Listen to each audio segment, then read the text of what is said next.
Here's the number one biggest mistake that video creators make that costs them viewers and attention. If you want your videos to grab attention, don't make this mistake. No, I'm not high. What you saw there was two examples of something called a hook. And when you get into the video creation world, a hook is probably the most important thing in the entire video. So what is a hook? Well, a hook is what you say and or do in the first 5 seconds that grabs people's attention and makes them want to keep watching. Now, what most people usually do when they start the video is say, "Hi, it's Fred Smith from ABC Corporation here. Welcome to my channel. And today I'd like to talk to you about blah, blah, blah, blah, blah." And you've lost people. We've all been on YouTube. We've all seen that little skip button appear.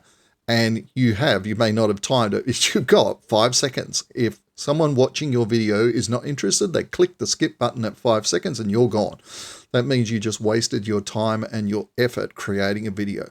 So the idea behind a hook is it's designed to grab the attention of your ideal audience in the first 5 seconds so that they keep watching. So the hooks that I used, and let me just bring them on screen and I will show you that and we'll talk you through it. Now, you may not have realized this, but hook number one was, here's the number one biggest mistake video creators make that costs them viewers and attention. And then I took a little pause, 1.5 seconds, and I dropped the second one on you. Now, I don't two at a time. I'm just showing you two examples. If you want your videos to grab attention, don't make this huge mistake. So think about that. Number one, I'm calling out people that create videos. So video creators, or if you want your videos, then obviously you're a video creator. So first thing I'm doing is calling out my target audience. And then I'm saying something to them that is going to most likely be really of interest and or importance to them. And everyone I know that spends the time and the effort and the money to make videos wants viewers, they want attention, they ultimately want to be able to turn that into leads and sales, etc. They don't want to make mistakes. So this one is a huge mistake. Either of these as a hook are fairly effective at grabbing people's attention, particularly video creators. This is what you want at the beginning of all of your videos. So I want to give you a couple of examples. So first one I've got is for real estate agents. I have worked a lot with real estate agents in the past. I still have some with clients. An important thing to know with some kinds of businesses, and this definitely applies to real estate agents, is typically they will work in a geographic area, and it's often worthwhile calling that geographic area out in your hook. So for example, there's a suburb here in Perth, Western Australia, where I live. I have a client there who is in the suburb of Kalamunda. So in this case, I'm going to call out Kalamunda homeowners, because if we're talking about attracting the attention of people who own homes that are thinking about selling, these are the kind of hooks. So the first one I came up with was Kalamunda homeowners thinking of selling in 2024. Here's my top 5 tips for maximizing your final sale price. Now that's a little bit long. It may go longer than 5 seconds. And the key part really is this. So we either have to talk a little bit faster, not necessarily great, or we move things around. So I redid it to this instead, which is pretty similar.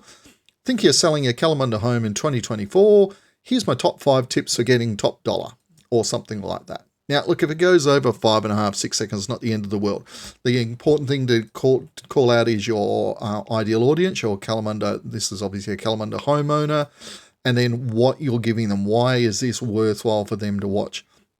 And then another one would be something like, before you list your home for sale, make sure you do these 5 things first. Something like that. That's a relatively simple one, but it would still work for people that are selling their home. And then let's look at, I've got an example for accountants here. So, accountants are typically going to work with business owners. So it could be something like, business owners, here's my top 3 tips for getting a great refund from the tax office. And if I want to shorten that down a little bit, how about this? Business owners, here's my top 3 tips for getting a great tax refund. Both of those are they're going to call out the right kind of person, the business owner. You could be specific. If you're an accountant that works with tradespeople, for example, so the common term in Australia is tradie. We like to put IE on the end of everything. So you would say tradies or tradie business owners or something like that. Here's my top 3 tips. And it's all about getting a tax return. That's not going to be of interest to someone that is not a business owner, etc. And then another one is, how about this? Here's 3 reasons why you should use Xero for your accounting. So Xero is the accounting software. That's what I use. And if you're an accountant that provides services for Xero users, this might be a way to call out and grab the attention of a business owner. You don't even necessarily have to say business owner in this case, because using a Xero for your accounting basically makes that assumption. So you kind of have to think about where that all fits in. But they're just some simple examples of hooks. And there's a multitude of different hooks. I'm just going to quickly show you a couple of examples if you hang on a sec.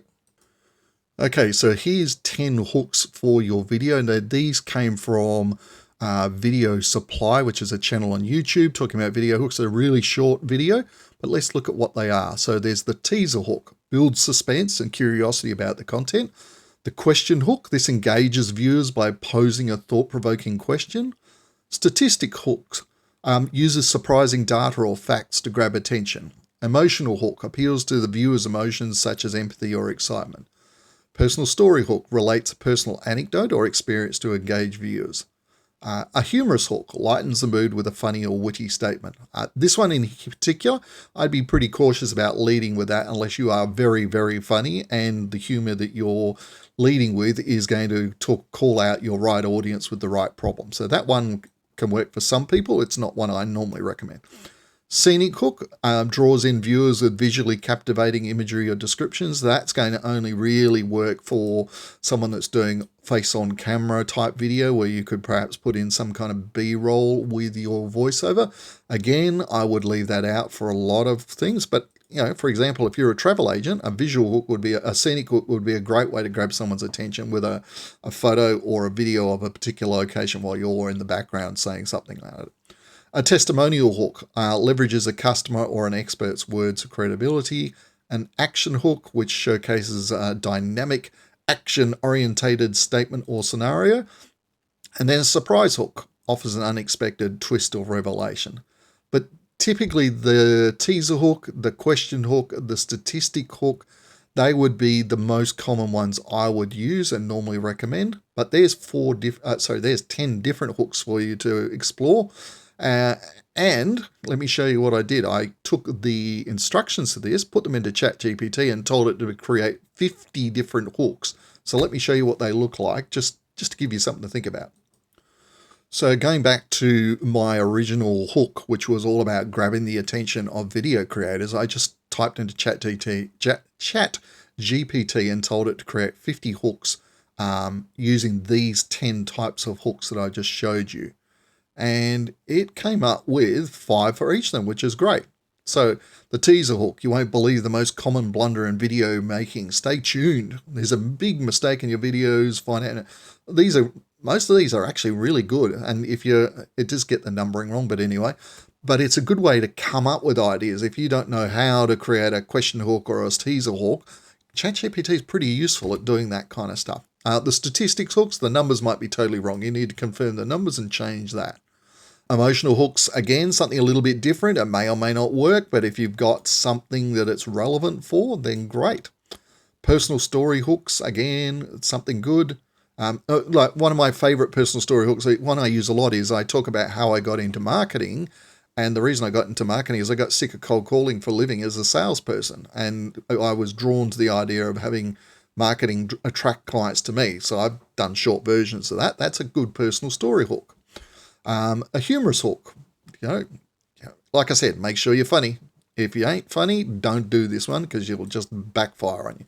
A scenic hook. A scenic hook's probably going to work better with a video, B-roll video, so a location or a photo of it, and then your voice in the background saying something about it. But there's something to consider there.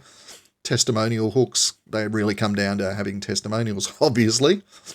And then from there, that's 10 different hooks, and you can use any and all of those. So there's a good place to get you started. Start thinking about your hooks. When it comes to creating a video, the most important thing you can do once you've identified the audience and what you're going to talk about in the video is your hook. What is it that's going to make people keep watching?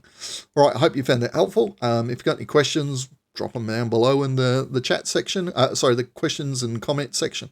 See you later.